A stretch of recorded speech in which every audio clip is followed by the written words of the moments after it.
Greetings, family. Anastar Makha here, mother of 1111 Unified. How's everybody doing right now? Please leave a comment below. Tell us what you're going through. What are some of the things that you would like to learn this year? We've been working on our theme for this year's 1111 Unified virtual experience.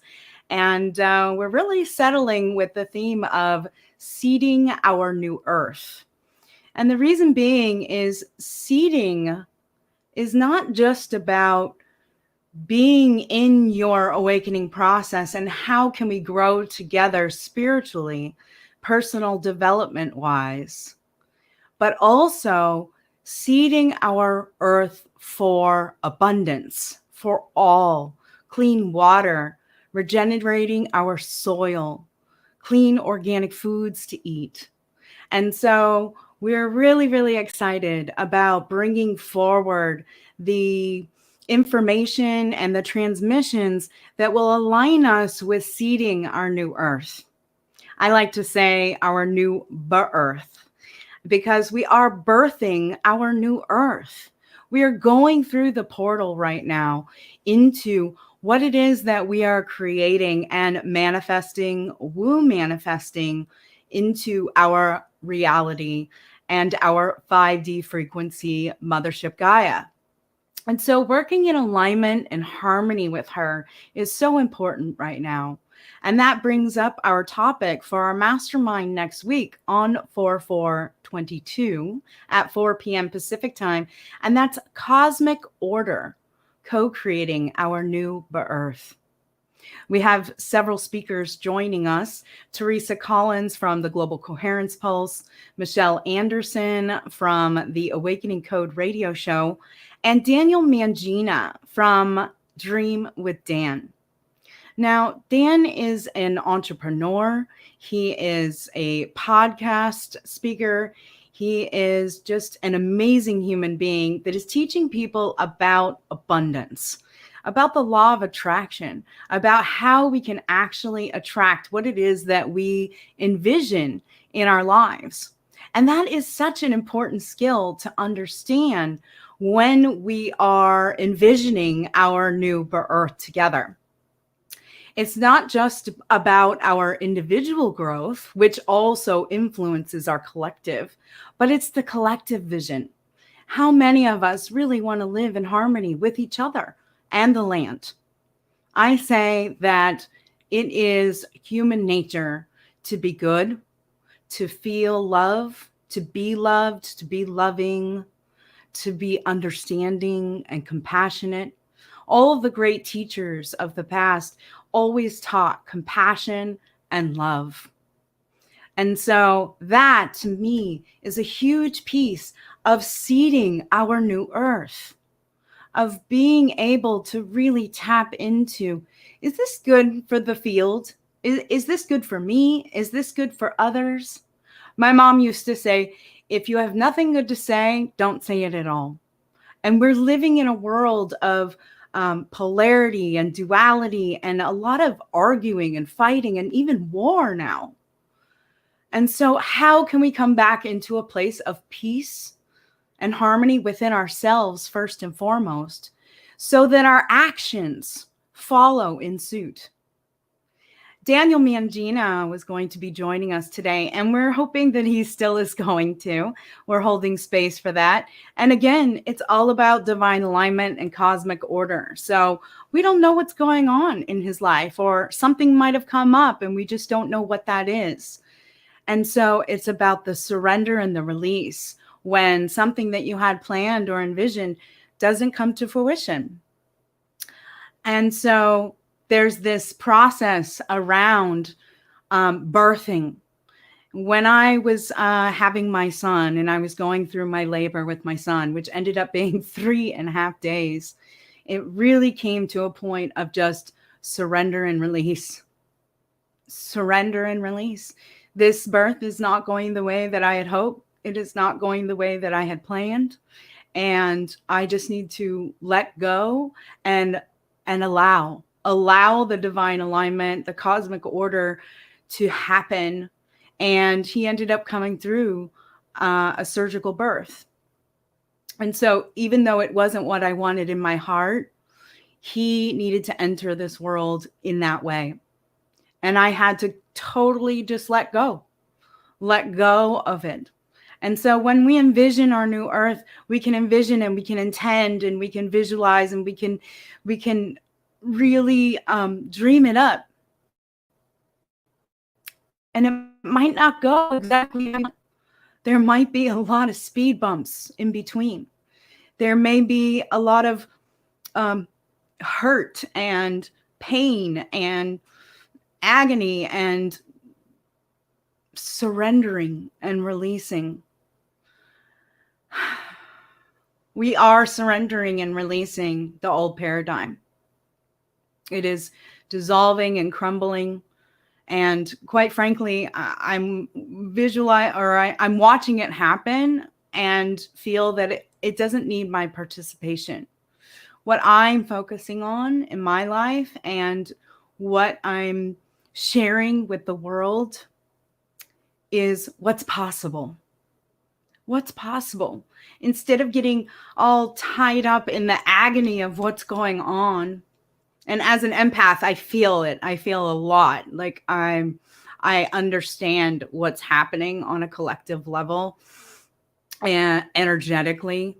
And I have to go through different practices that allows me to understand what's mine to hold on to and move through and what isn't mine to just surrender and release and let go of. And so I do it a lot by writing. I love to journal, and I love to just go out in the garden and put my feet on the earth without my shoes. Sometimes I'll just lay on the grass and listen to the birds and feel the sunshine on my face. And connecting with Mother Gaia and feeling her breath move through me as I lay on the ground is transformative. It grounds me, centers me, and allows me to move on to the next piece and understand that it's not all mine to hold. It's not all mine. It's not all yours. Some of the thoughts that move through your mind, they aren't even yours. That it's coming from the collective field. And so learning discernment, learning to get, okay, this is mine to deal with. This is from this life or my past lives. And I am here to resolve this so I no longer carry it on energetically, individually and collectively. And some of it is in the collective field. And so we're picking up on those messages and we'll hear them or see something or feel something.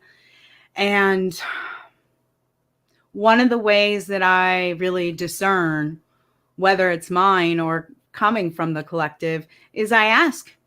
I just simply ask, is this mine? Is this something I need to work through?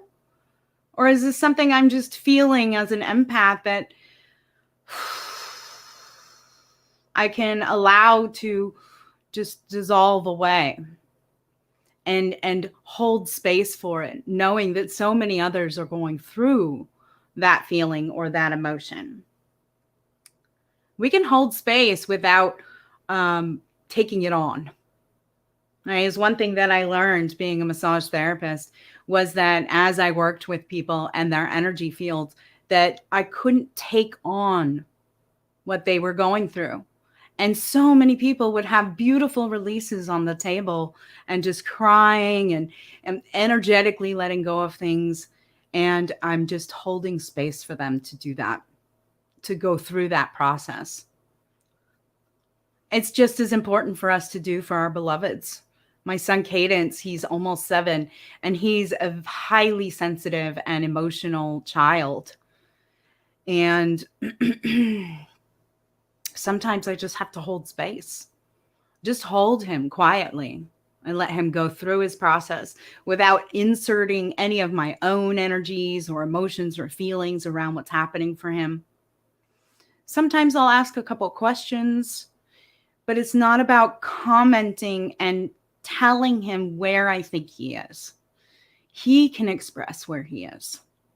And so we need to remember to do that for each other as a family, as a tribe, to just hold space for each other's process, not make it our own, and also not insert our own opinions. That's happening so much right now online and comment threads and everything. It's people are fighting. They're fighting. And that's part of the separation narrative. That's part of the intention of the matrix right now, is to separate us in any and all ways that they can. The proverbial they. So that we aren't a united force. Divided we fall, united we stand. It's important to be unified together, to have compassion and acceptance for other people's paths. We're all on a different path to source. No matter our culture, our religion, our background, our upbringing, we're living in our own phenomenological world that's made up of our core beliefs and our guiding principles that we each have individually as sovereign beings.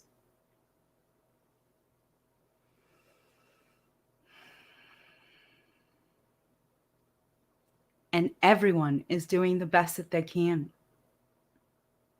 Everyone is doing the best that they can for themselves, for their family. Who are we to judge them, to ostracize them, to discriminate against them? There are moments that I feel sheer discrimination from other people because of my own choices. And it hurts. And it's just causing more damage.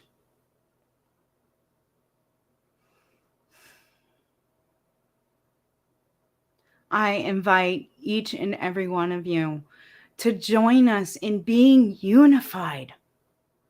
What is it going to take for us to birth this new world that we can all thrive for 7 generations and beyond? We all decided to come here during this pivotal moment in human history. We all decided to stand up and say, yes, I want to be a human being during this amazing transformation and awakening of humanity. And with that, our soul's purpose. We each hold a piece of the puzzle to create our new earth. And what is that divine cosmic alignment in your life? What are the open doors in your life showing you the path just so easily when you follow the signs and the synchronicities? It's clear. It's so clear where your path is. And if it feels unclear right now, I hear you. I get it. I understand. I too am so, like so many of us, go through moments of doubt, anxiety for the future.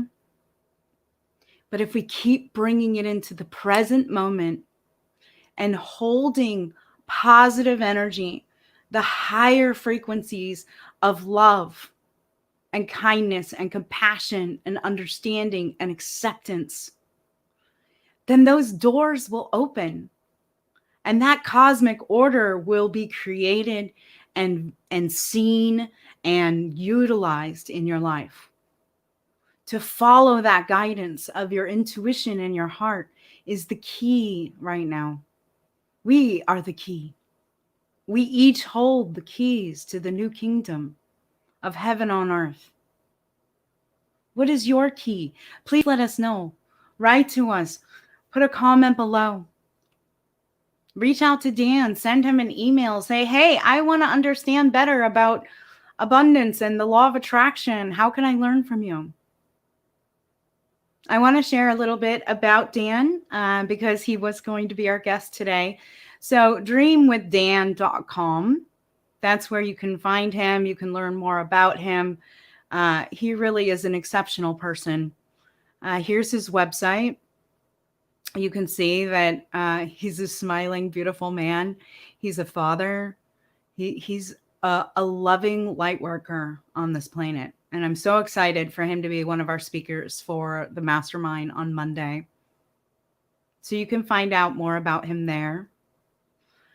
The mastermind I speak of, Cosmic Order, Co-Creating Our New Earth, is at 4 p.m. Pacific time on Monday, April 4th, 4/4/22. Again, this is a portal day. So here's our Eventbrite page. You can find out more about it as you scroll down, but you just hit that ticket button. We like to call them portal passes.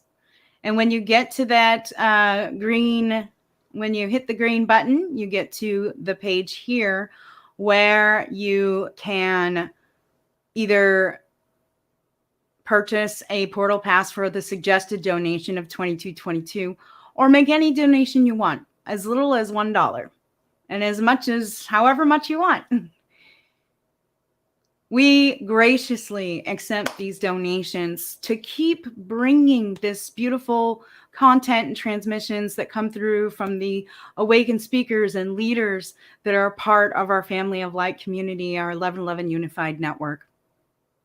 And so we invite you to go to the event page. The comments are the link is in the comments below. And we sure would love to see you. It's a 90-minute Zoom call. It's a sacred container. And for those of you who do join us live, we will have a Q&A at the end of the call. We'll end the recording for the content, keep that contained, and then we'll open up the call for your comments, Q&A, and to just put your words into the vision, into that cauldron of what we're creating together. You can find out more about 1111 Unified Network on Facebook. You can join us. It's 1111 Unified is our hashtag. There's our website as well, where you can follow a link to the portal day transmission mastermind as well. And you can find me at Anastara 1111. I also enjoy transformational mentoring for awakening women. As I've been going through this process most of my life, but had my Kundalini awakening 16 years ago, I'm here to support and just be a listening ear. And you can book your free discovery call with me at anastar.com. So, beloved family, Daniel, we are sending you love and understanding, whatever it was that kept you from being here with us today. But we look forward to having you with us on Monday. So thank you, family. We hope you're creating a beautiful day, and we look forward to seeing you and your bright, shining, smiling face on Monday. Blessed be. Take care.